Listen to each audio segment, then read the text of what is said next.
청년 시절 저를 담당하셨던 우리 청년당담 목사님의 설교 중에서 제가 잊지 못하는 설교가 한 편 있습니다. 어느 날인가 목사님의 자기 개인의 간증을 이제 하셨는데요. 설교의 제목이 약한 자의 하나님이셨어요. 그 목사님이 굉장히 불우하고 어려웠던 어린 시절을 보내고 고등학교까지 겨우 졸업을 하고 공장에서 대학을 간다는 건 아예 생각도 못하고 공장에서 일을 하면서 힘겹게 생활하던 어느 날 예수님을 만나고 꿈을 갖게 되었다는 거예요. 그래서 이제 다시 군대도 다녀오고 그리고 다시 공부를 하고 그리고 20대 중반이 넘어서서 다시 대학에 들어오고 신학을 공부하고 어려운 과정을 통해서 목사가 되었다. 그러면서 하시는 말씀이 하나님께서는 나같이 연약한 자도 쓰시는 약한 자의 하나님이시다. 하나님 앞에 간절히 기도할 때 하나님께서 나의 기도를 응답해 주셨고 여러분의 기도도 응답해 주실 것이다. 뭐 그런 취지의 말씀이셨습니다. 저도 참 은혜가 됐고 그때 우리 청년들도 굉장히 도전이 되고 은혜가 되는 그런 말씀이었어요. 그런데 다는 아니더라고요. 제 친구 중에 한 친구가 있었는데 그 친구는 굉장히 부유했던 친구였습니다. 강남에 부모님도 부자고 자기도 공부도 잘하고 그리고 남부럽지 않은 소위 말해서 스카이 대학에 좋은 학과에 가서 미래가 아주 촉망맞는 그런 친구였어요. 그는 단 한 번도 자기가 약했던 적이 없었고 약한 것을 별로 좋아하지 않았던 친구였어요. 근데 하나님께서는 약한 자의 하나님이시다라는 말이 우리에게는 참 그것이 은혜가 되었는데 그 친구에게는 그것이 별로 이렇게 은혜가 되지 않았다는 거예요. 어느 날 저랑 이런저런 이야기를 하다가 그 속 이야기를 하면서 부자가 왜 천국에 가지 못하는가 이것에 대해서 예수님께서 하셨던 그 말씀이 굉장히 자기 가슴 속에 이것이 참 묵상거리다 하는 이야기도 했습니다. 그 친구의 이야기를 들으면서 하나님께서는 약한 자의 하나님이신데 그럼 부자의 하나님은 아니신가? 부자들은 그러면 어떻게 예수님을 믿어야 하는 것인가 하는 질문을 저 자신도 했던 기억이 납니다. 근데 여러분 어떻게 생각하십니까? 하나님은 약한 자의 하나님이시다. 이 말에 대해서 여러분 오해하지 않기를 바랍니다. 하나님은 약한 자의 하나님이시다. 이 말씀은 맞습니다. 그런데 하나님은 약한 자들만의 하나님이다. 이 말은 틀린 말이에요. 하나님은 약한 자의 하나님이시지만 하나님은 약한 자들만의 하나님이 아니라 하나님은 또한 부자들의 하나님이시기도 해요. 다시 말해서 하나님은 모든 사람의 하나님이십니다. 성경에 보면 예수님을 따랐던 많은 사람들, 그들 중에 약한 자들이 많았어요. 병자들, 가난한 자들, 여인들, 소외된 사람들, 사회적인 약자들이 많았습니다. 근데 그들만 있었던 것은 아니에요. 예수님을 따랐던 사람들 중에 아리마대 요셉과 같은 돈이 많은 사람도 있었고 니고데모와 같은 사회적으로 지위가 높은 사람들도 있었습니다. 예수님께서는 그들을 저버리지 않으셨어요. 그들까지도 친구 삼으셔서 다 함께 같이 복음을 전했던 사람들이었습니다. 예수님에게 있어서 부자나 가난한 자는 사실 문제가 되지 않았습니다. 사도행전이나 초대교회로 넘어오면 부자들은 더 많이 등장하게 됩니다. 여러분 잘 아는 성령이 임재했던 그 장소 마가의 다락방, 이 마가의 다락방, 마가의 부모님의 집이겠죠. 마가의 부모님의 집, 성지순례를 다녀오셨던 분들은 아마 기억나실 텐데 그 집에 꼭 가게 됩니다. 마가의 다락방이라고 추정되는 그 집, 굉장히 넓은 집이에요. 이 집을 소유한 사람은 결코 가난한 사람이 아닙니다. 굉장히 부유했던 사람으로 알려져 있고 그리고 바나바 역시 재산이 많았던 사람입니다.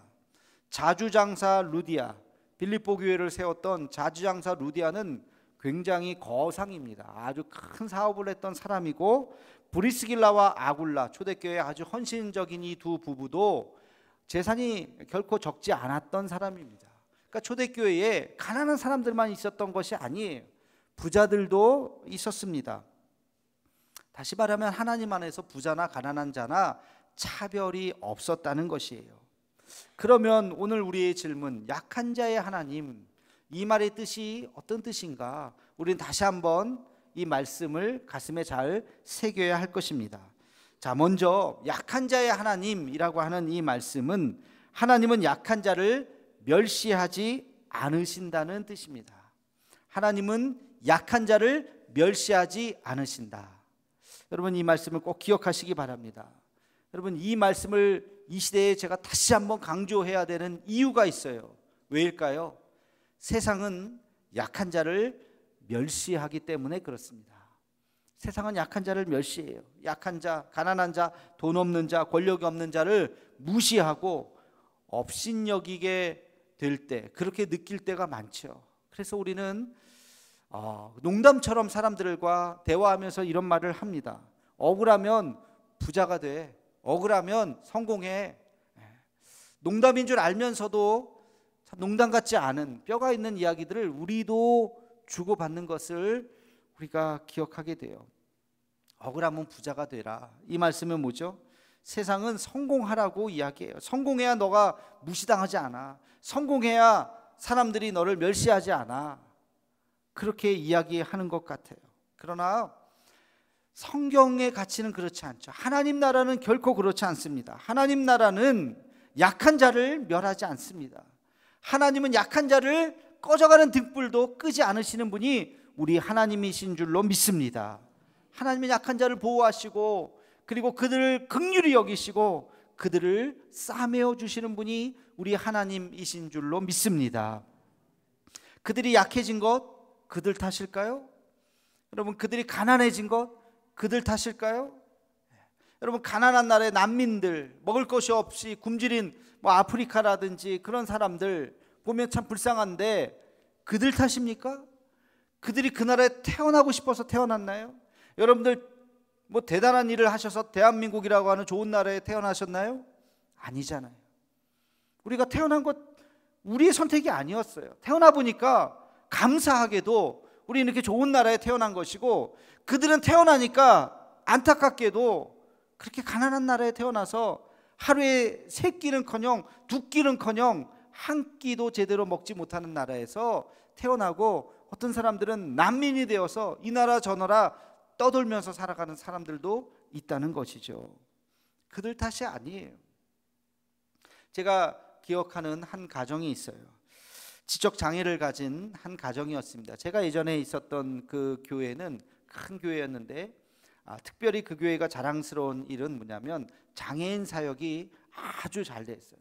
장애인들을 돌보는 교육자들, 풀타임 교육자들만 2-3사람이 되고, 준전임 또 파트타임까지 하면 한 6-7명 정도가 되는, 왜냐하면 그 유아유치부부터 아동부, 그 다음에 청소년부, 청년부, 장년부에 이르기까지 전부 다 있어요. 보통 그렇게 한국교회가 아동부 정도까지는 지체 장애를 갖고 있는 부서가 있는데, 완전히 성인까지 전체가 다 있는 부서는 거의 없거든요. 근데 그 아이들이 그 지체 장애를 갖고 있는 그 사람들이 전체가 몇 명이냐? 한 200명 정도 돼요.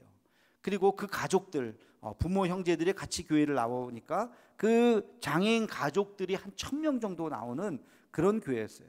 굉장히 큰 교회였는데 그 장애인 부서를 아주 잘했어요. 그러니까 서울 여기저기 지역에서 소문 듣고 그 교회 등록해서 또 예배를 드리는 그런 교회였습니다. 저희 교구에도 한 분이 이제 장애를 갖고 있는 아이를 둔 한 가정이 등록을 했습니다. 그래서 제가 신방을 갔어요. 1시간 넘게 거리를 멀리 사셨던 분인데, 거기에 가서 제가 예배를 드리고 다과를 나누는 시간에 조심스럽지만 궁금하기도 하고 그래서 질문을 했습니다. 13살 정도 되는 아이였어요. 그 밑에 동생은 정상이에요. 동생 아이도 있었고, 그래서 이 아이가, 큰애가 어쩌다가 이렇게 장애를 갖게 됐나요? 하고 제가 물어봤더니 그분이 이렇게 대답을 하시는 거예요. 뱃속에 있을 때는 아무 문제가 없었다는 거예요. 태아에 있을 때 검사를 늘 하고 그랬을 때 아무 문제가 없었는데, 애가 태어나는 그날 난산이었다는 거예요. 굉장히 어려운 출산을 했는데, 그때 굳이 의사의 탓이라고 말하고 싶지도 않고, 하여튼 태어나면서 이 아이가 산소 공급이 안 됐던 거예요. 잘못 태어난 거예요. 그래서 그 몇 초 또는 몇 분의 시간 동안에 이 아이의 뇌에 산소가 공급이 되지 않았고, 이 아이는 목숨은 건졌는데 지적 장애로 태어나게 된 거예요. 그래서 정상적이지 않은 모습으로 그 아이가 자라게 되었습니다. 근데 그분의 눈물은 그 다음부터예요. 물론 그 모습을 보면서 너무나도 안타깝고 미안하고 아이에게 미안하지만, 근데 그 장애를 가진 채 우리나라에서 산다고 하는 것이 얼마나 힘든지를 깨달았다고 이야기를 하세요. 세상에 차가운 시선들, 그리고 멸시와 천대, 어디 이 아이를 보낼 곳 없는 이 현실들, 외면하는 이웃들을 보면서 얼마나 많이 이사를 다니고 또 얼마나 많이 그 어려운 형편의 이 아이를 지금까지 이렇게 길렀는지에 대해서 말씀을 하시면서 눈물을 흘리시는 모습을 보게 되었습니다. 여러분, 그 아이가 그렇게 태어난 거, 그게 그 어려움이 있는 거 누구의 탓입니까? 누구의 탓도 아니에요. 누구나 다 그런 어려움을 또 당할 수도 있어요. 그러면서 우리 교회를 소개받고 이렇게 와서 등록해서 교회를 다니니까 그런 비슷한 아이들도 많이 있고 굉장히 위로도 받고 예배도 너무 좋고 힘이 되었노라고 말씀하시면서 저의 마음속에, 그래, 교회는 그런 곳이지, 교회는 그렇게 따뜻한 곳이지, 세상에서 멸시받고 천대받고 외면당해도 교회에서는 그런 사람들을 품어주고 받아주고 사랑을 나누는 단체가 교회가 되어야지 하는 생각을 다시 한번 하게 되었습니다. 여러분, 교회는 그런 곳이 되어야 하는 줄로 믿습니다. 세상은 성공하라고 얘기하고 성공한 사람만 일로 오라고 이야기하지만, 그러나 교회는 그렇지 않아요. 가난한 자들도, 그리고 멸시받는 자들도, 그리고 연약한 자들도 누구든지 교회에 와서 새 힘을 얻고 그렇게 새로운 능력을 얻는 곳이 교회가 되어야 할 줄로 믿습니다. 여러분, 그것이 하나님 나라고 그 사명이 우리에게 있는 것이에요. 이스라엘 백성들에게 하나님께서 말씀하신 것처럼 고아와 과부와 나그네를 돌보라고 이야기하신 것처럼 오늘 우리에게, 예수 믿는 우리에게 이 시대에 고아와 과부와 나그네를 돌보라고 하나님은 말씀하고 계십니다. 그들을 긍휼히 여기고 그들이 누구든지 우리가 따뜻하게 품어줄 수 있는 교회가 되기를 주님의 이름으로 축원합니다. 두 번째, 하나님이 약한 자의 하나님이시다라고 하는 말의 뜻은 하나님은 그를 의지하는 자에게 복을 주시는 분이시다라는 뜻입니다. 여러분, 제가 한번 질문을 해보겠습니다. 부자가 하나님을 의지할까요? 가난한 자들이 더 하나님을 의지할까요? 정답은 사람마다 다르겠지만 평균적으로 보면 부자들은 하나님을 더 간절하게 찾지 않을 수가 있어요. 왜? 뭐 자기 믿는 구석이 있잖아요. 근데 절박한 사람, 이거 아니면 죽을 것 같은 그 사람은 하나님 앞에 나와서 간절하게 간구하지 않겠습니까? 여러분, 그렇지 않겠어요? 약 먹으면 나아 그러면 뭐 약 먹기 전에 막 눈물로 기도하는 사람이 어디 있어요? 그냥 약 먹을 때 기도 잘 안 하시잖아요. 그냥 약 먹지, 뭐 약 먹으면 낫겠지. 근데 의사가 이 사람은 가망이 없습니다 라고 했을 때 얼마나 간절하게 기도하겠습니까? 이 의사도 고개를 젓는데 하나님 도와주셔야 됩니다 하고 얼마나 간절하게 기도하겠어요. 그러니까 일반적으로 보면 약한 자들이, 가난한 자들이 하나님을 더 의지할 가능성이 많습니다. 근데 그것은 가능성이고, 부자들 중에서 하나님을 의지하고 겸손한 자들이 있을까요? 없을까요? 있어요. 있어요. 아니 뭐 많습니다. 제가 실제로 많이 봤어요. 참 부자인데 신실하게 주님을 믿는 분들이 있어요. 여러분, 반대로 가난한 사람들이라고 다 하나님 앞에 나와서 기도 열심히 할까요? 가난한 사람 중에 교만하거나 하나님을 의지하지 않는 사람 있을까요? 없을까요? 있어요. 가난한 사람이지만 하나님 탓하고 사람 원망하고 세상 원망하고 될 대로 되라 하고 그렇게 겸손하지 못하게 살아가는 사람들도 얼마든지 있습니다. 그러니까 그 사람이 부자이냐 가난한 자이냐는 사실은 중요하지 않아요. 하나님께서 약한 자의 하나님이라고 이야기하시는 것은 그 사람의 소유를 보고 이야기하는 것이 아니라 얼마나 간절하게 하나님을 찾느냐, 이것을 지금 이야기하고 있는 거예요. 얼마나 간절하게 하나님을 찾느냐, 그 마음을 보고 내가 복을 주겠다라고 하나님은 말씀하고 있는 것입니다. 여러분, 성경에 보면 아주 재밌는 비교가 하나 있어요. 마태복음과 누가복음의 비교입니다. 공관복음서라고 해서 마태, 마가, 누가복음이 복음서가 굉장히 비슷한데 그중에 특별히 마태복음과 누가복음이 상당히 비슷하면서도 또 상당히 다릅니다. 이 누가복음을 보는 누가의 독자층, 그걸 누가 공동체라고 하는데요. 누가 공동체의 구성원들과 마태복음을 기록해서 마태복음을 읽은 마태의 독자층, 마태 공동체는 굉장히 다릅니다. 그럼 마태복음에 유명한 그 예수님의 말씀이 있죠. 산상수훈. 산상수훈에서도 또 가장 유명한 게 뭐예요? 팔복이죠. 팔복, 그죠? 그 마태복음에 나오는 그 산상수훈의 팔복이 누가복음에 나올까요? 안 나올까요? 나와요. 똑같이 나와요. 근데 달라요. 산상수훈은 말 그대로 산에 올라가셔서 예수님께서 하신 말씀인데 그 말씀이 누가복음에 보면 평지설교다 해서 평지에서 말씀하십니다. 그리고 팔복이 아니라 사복이 나와요. 4개의 복. 자, 마태복음 먼저 읽어볼까요? 마태복음 5장 3절 말씀입니다. 함께 읽겠습니다. 시작. 심령이 가난한 자는 복이 있나니 천국이 그들의 것이며. 너무나도 잘하는 말씀이죠. 자, 이 말씀이 누가복음에는 어떻게 기록되어 있느냐? 누가복음 말씀 6장 20절 말씀 읽겠습니다. 시작. 예수께서 눈을 들어 제자들을 보시고 이르시되 너희 가난한 자는 복이 있나니 하나님의 나라가 너희 것이미요. 아멘. 자, 마태복음에는 천국이 너희 것입니다. 누가복음에는 하나님의 나라가 너희 것입니다. 뭐 비슷해요, 그죠? 별 차이가 없어요. 근데 누가 그렇다는 거예요? 마태복음에는 누가 그래요? 가난한 자들이 아니라 심령이 가난한 자들. 자, 마태복음에는 그렇게 나오고 누가복음에는 누가 그래요? 하나님의 나라를 봅니까? 가난한 자는. 심령이라고 하는 단어가 없어요. 이 차이가 왜일까?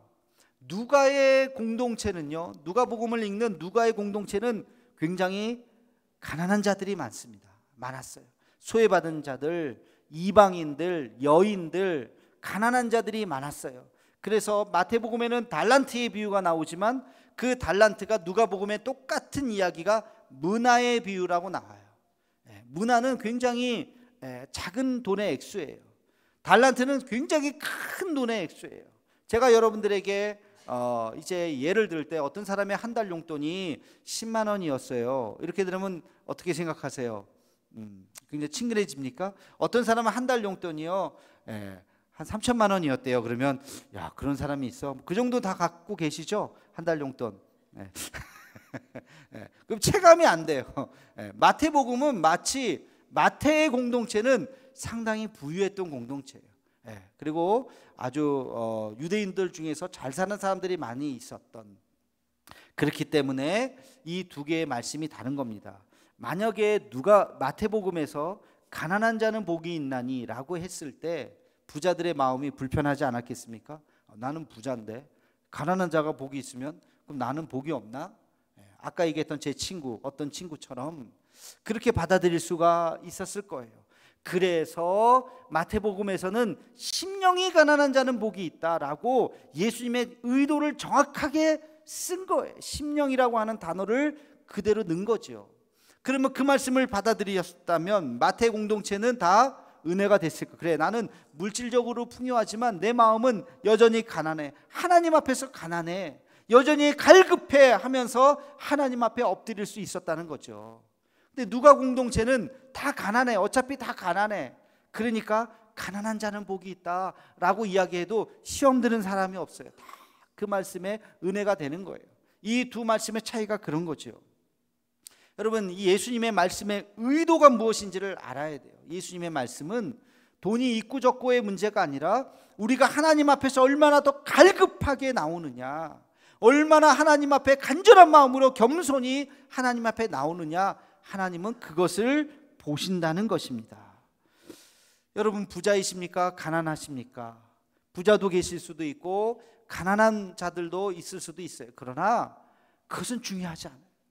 하나님께서 여러분의 물질을 보시지 않는다는 거예요. 물질을 보시지 않고 여러분의 중심을 보십니다. 부자든 가난한 자든 하나님 앞에 간절하게 기도하십니까? 이 예배를 사모하십니까? 여러분의 그 기도에 정말 눈물 흘리면서 기도하고 계십니까? 하나님께서 보시는 것은 바로 그거예요. 물질 때문에 내가 간절해지지 않다면 여러분 과감하게 기도하셔야, 하나님 이 물질을 거두어 주시옵소서. 내가 하나님 앞에 간절하지 않습니다. 내가 하나님 앞에 더 가난한 모습으로 서기를 원합니다 라고 우리는 기도해야 될 것입니다. 그래서 부자가 천국에 가기 어렵다는 말씀이 바로 그런 말씀이에요. 어쩌면 나도 모르게 점점 우리가 부유해질수록 하나님을 따르지 않을 수도 있어요. 제가 지난주에 태국에 다녀왔잖아요.